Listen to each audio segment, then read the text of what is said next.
Ladies and gentlemen, it has now been many moons since we first encountered Relic Delta, and while initially it was met with, prospectively, a huge outcry that would ruin the game, that no one would be able to compete as a free player or bargain player, and the only thing that mattered was Relic 9, and Relic 10 is now a thing.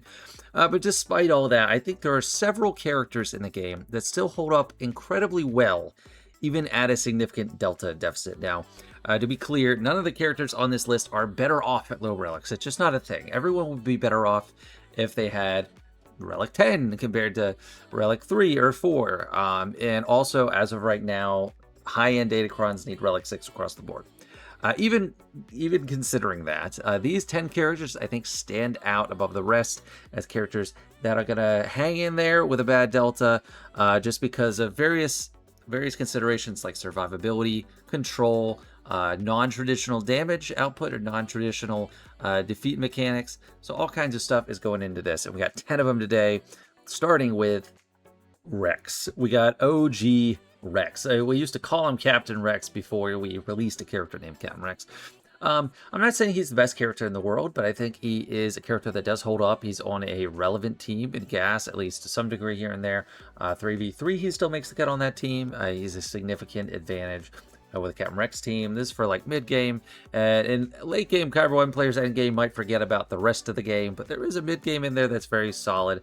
And Rex really comes through. Speaking from first-hand experience on my GoTanks account, this move right here has always been massive overkill. It is anything but an insta-kill.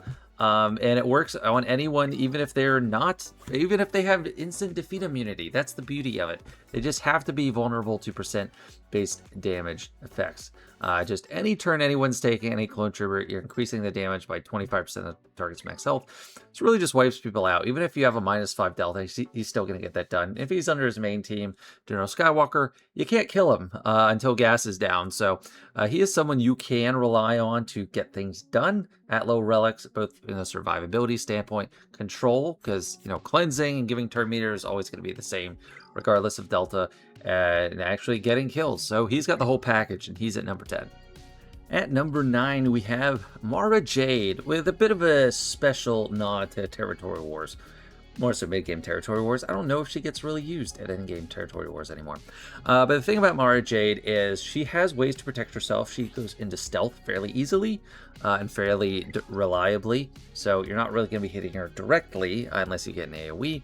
And also, she is not about damage. She's not about specific traditional damage. She is all about control. She is a match made in heaven for Emperor Palpatine. And either Starkiller if you're a newer player, or Darth Vader Duel's End if you're an endgame player or a late game player. But the combination, if she's with Emperor Palpatine, she's going to be looping turns. She's going to be stunning people. She's going to be shocking people, calling Palpatine to assist. And he's going to do the damage too from melting people with his unique. Now, I didn't put him on this list because he's a little bit more flimsy. He doesn't go into stealth. He doesn't protect himself. And the AI actually seems to target him a lot. So I didn't consider him for this list, even though it's kind of similar strengths in that we have all that control. And also for TW, I don't have the Omicron. I'm glad I don't because it's kind of outdated now.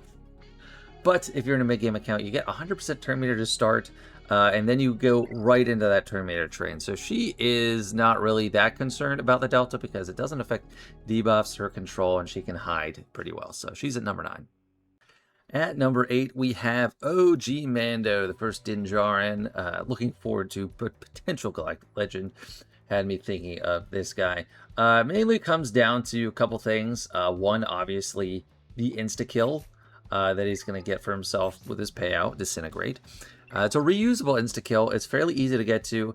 And then on the survivability front, he does have, what's it called? Bounty Hunter's Resolve. So he has an extra life. And whereas, Django and Boba also have that, they don't have insta-kills. So they don't have a way to completely defy Delta with that. But insta-kill is pretty simple. He's not like the most relevant current unit. He might be this season because of a Django Fit Datacron that's going to prop him up. But he still holds up even against a bad Delta. So for mid-game accounts, I think you get him to at least like 4 or something, so you can use a decent lineup of Datacrons. But he's a specialist in taking down lone survivors that are really strong and aren't like legends or anything like that. His heyday is long gone, but he's still pretty relevant if you're a newer player.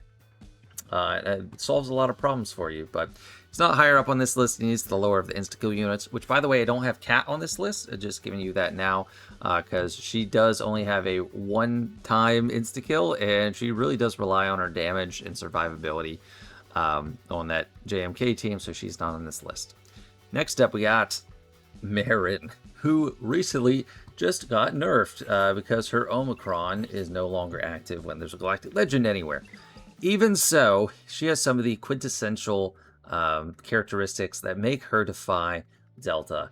Her damage, her survivability, her control, and she hides. So this move, more so than any of the others, she has this special move, Magic Stealth.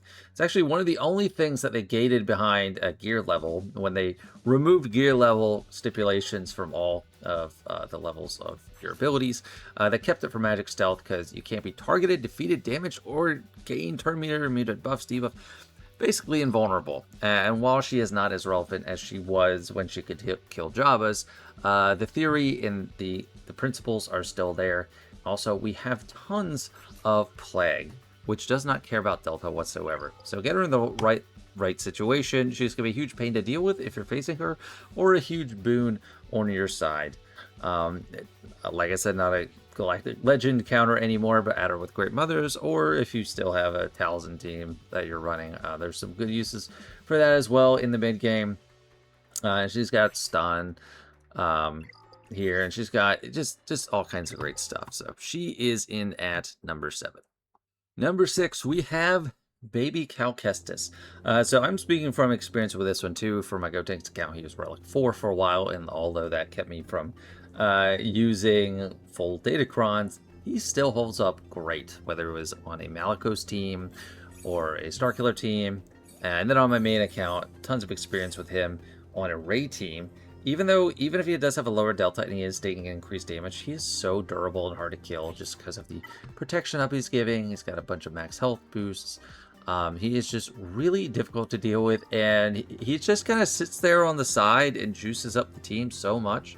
And he's someone that sometimes you have to go ahead and target. So if he's on defense, you know what's up. But if you're using him on offense, they don't really know to take him out first. And that makes it so difficult for any of the rest of your Ufu team to go down. Lots of control, great debuffs. You're not relying on him for traditional damage. He's got healing, so all that stuff still holds up even if he has a low Delta. Of course, like any of these, they're going to be better if you have higher relics. But still, Cal holds up exceptionally well, even at a bad Delta.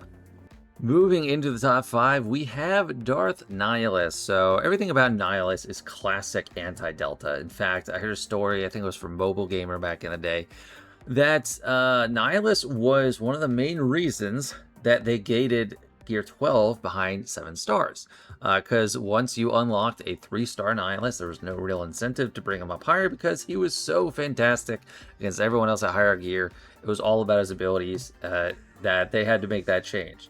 Now, I don't know if that's true. That's ancient history at this point. That's like, 2016, 17? It was a long time ago. But he doesn't care about traditional damage. It's all about his Annihilate, getting the cooldown off, and then he can take down anyone that's not a GL or has insta-kill immunity. He increases cooldowns, which also can't be resisted if they have debuffs, so he doesn't even care about his potency there. And then we have a Dispel, and this basic is not meant to really do damage. So we got the control aspect and the damage there. What about survivability? Well, if he's lined up right, you have him with Treya and or Scion. He needs to tank it first, but whenever Scion or Treya are inflicted with a debuff, he gains 10% turn meter and 30% max health until the end of the encounter. I have seen him get to millions of health, and I forget the exact context, but I know it was like I had Malik force-strained him and saw over 1 million HP, I think. It's crazy. So even if he has a bad Delta, if his HP goes through the roof, or his health, you still can't kill him. So if you can't kill him and you can't and you don't need him to do traditional damage, he is fantastic. That being said, he's still only 5th on this list because he does have that vulnerable window, and there are other ways to control him. The next 4 are pretty huge. Next up is the general himself, Jar Jar Binks. So Jar Jar has a lot going for him that make him pretty uniquely immune to Relic Delta. That said, of course, anyone is better to have high relics on, but this guy, you basically cannot kill him unless you take out the generator first. He has, what, 1,000% evasion somewhere? Yeah, he has 1,000% evasion. There's a shield generator. Even if he didn't have all that evasion, Gungans are insanely hard to kill with the shield generator up. They barely take any damage. They can't be hit under protection. You have to get through that massive protection pool, which has massive defense affecting it. He controls with tons of debuffs. Frustration is very well named. It is one of the most frustrating debuffs out there. It happens constantly. Can't do anything you want to do. And then he has Deathmark built in, which is, free damage. So he doesn't do a ton of traditional damage himself. He's more of a controller. He stays alive. He's frustrating. You're forced to try and attack him if he has Deathmark, which anyone else would be a death sentence. But for him, it's just a more like blah, blah, blah, because it's like you have to attack him, but you can't hit him, and then it's going to go away. So it's pretty awesome. And he also has these random, like 1 in 10,000 chance things that can happen. I think I've seen them before, like an insta-kill, 0.01% chance to instantly defeat a random enemy. All kinds of stuff like that. So he has the whole package. Gungans, aren't the best team in the world. But for, and you want probably the rest of his team to have pretty high relics. But he can hold on without them. You just can't hit him. So yeah, Jar Jar number 4. Number 3, and this is where I'm kind of swinging for the fences a bit, and we'll probably get some disagreement, but I'm going to say Malik. The reason I think he is so Delta immune is not because I think the Malgus Sedebbar team is one of the best in the game, or that he's not great with high relics. In fact, most endgame play, pretty much any endgame player, or late game player, well, yes, every endgame player I'll say, and almost every late game player probably has him at relic 9, so it's kind of a moot point. But I am trying to put him in this list to encourage smaller accounts. If you get this guy, just give him at least a few, give him his Zetas, and see what he can do. Biggest thing is he's going to fear people constantly. If you're not facing a brand new team that has anti-fear mechanics and specifically laid out to beat Sith and get around fear, that's going to be a constant cripple to the team. Also, one thing I think can actively benefit him at having a bad Delta is he takes multiple bonus turns per battle. So first time he reaches each threshold of 75% health, 50% health, 25% health, he's going to get a bonus turn and reset his drain life ability. I'm actually not like super sure if this is affected by Delta or not, because it's max health damage. It might be. I'm kind of fuzzy. Even if it's not, even if it is, still quite powerful. You're going to be getting to that more quickly, and that is his main damage output. He's not a big damage dealer on his own.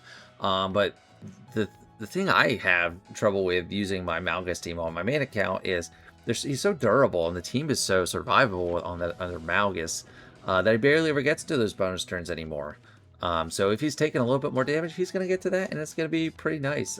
So he's pretty survivable anyway. He's pretty durable. All these bonuses with all the extra crit avoidance, health, steal, tenacity, defense. That's going to help keep him alive too, but he will get past those thresholds pretty easily. So I think he's worth mentioning here, even though for a lot of the later game player base, it doesn't matter at all. It's a moot point. Number 2, I might get accused of recency bias with this. But this is Darth Vader Duel's End, and I think he has a lot of things going for him that make him extremely frustrating, even if he has a low Delta. And I know because I've been stuck with him at low relics for a long time and been facing them for a while in Kyber 1, and even without a focus datacron, he is still making waves. I will say this is particularly applicable to 3v3 because he has not a single, but a double fracture. So that is one of the ultimate forms of control. He also he gives his whole team, or he takes away accuracy. What is it? Inflict all enemies with speed down. and they lose 100% accuracy for 1 turn, which can't be evaded. So he's not only fracturing 2 people, he's taking away everyone's accuracy, so they just can't hit, and he's going to have hatred. Unless it's a Galactic Legend, I think, which gives him an extra life. And his damage is not lacking. To add on to that, he also has one of the other top 10 members on this list on his standard team, Mara Jade. So Mara Jade and Palpatine can really get it done. There's so much control everywhere on the team. It is so scary. I mean, I obviously have him right now at Relic 9, as you can see, but I just got him there, and he was still really good at Relic 4. On my Good Takes account, he's one of the only non-accelerated characters I have taken the initiative to start farming, just because he is so good. And just getting him to at least like Relic 4 will at least let you use the level 6 Datacrons. And he's pretty amazing. In his damage, like, you wouldn't know he has a really bad delta sometimes. So I have him at number 2.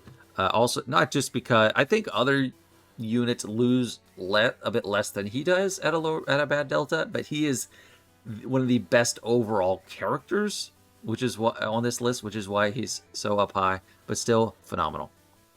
And number 1, one of the only characters I don't actually have on my main account yet, and I live in regret of the decision not to at least go for 4-star. The reason I didn't go for 4-star at the beginning is because I was in a bit of a stingy mode with my crystals, and I was thinking, they had just released Relic Delta. I thought, what good is a Relic 2 Maul gonna do for me? I hadn't yet thought of 5-star unlocks as valuable, so I didn't go for it at all, and I didn't have his stuff ready the second time he came around.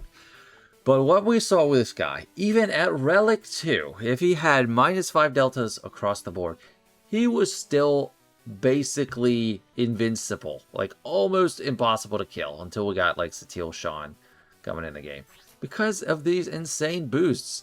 With his Web of Descent 1, 2, and 3. Once he gets to 25% health or less, like, you get him to the red and you think, oh, yeah, maybe he's done soon. But he's not. He gets 2200% defense and 100% offense, and when he hits the threshold, he gets protection. Bonus protection, so it's not even dispellable. Protection up is dispellable. Bonus protection just stays there and is permanent, annoyingly. You just can't kill him. It's insane. And he has a fracture. I forget exactly where. Is it his basic? Yeah, he inflicts fracture on his basic. So talk about control and survivability. He doesn't necessarily have like insane damage at a bad delta, but he's with Starkiller and Stranger, which is really getting it done. I don't have Stranger on this, even though he does have insta-kills for him, because you really do want him to have a high health pool and a high delta, because they are targeting him. The AI has a high priority against Stranger. But Maul, he can just hang in there and take the punches forever, even if he's Relic 2 facing like a Relic 10. It's really incredible. I've never seen anything like it. And since he's such a phenomenal character overall as well, it just made sense to me to put him at number 1 on this list. So if you have a chance to, well, at this point, it's either like 7-star or bust. But unfortunately, if you did get him at 4 or 5 stars, I'm sure you're very happy with it. High relics, of course, are much better. And he's going to be even harder to kill, but I think he laughs in the face of Relic Delta more than anyone else in this game. And that'll do it for me. Thanks so much for watching. Let me know what you think. Hope you enjoyed, and I'll see you next time.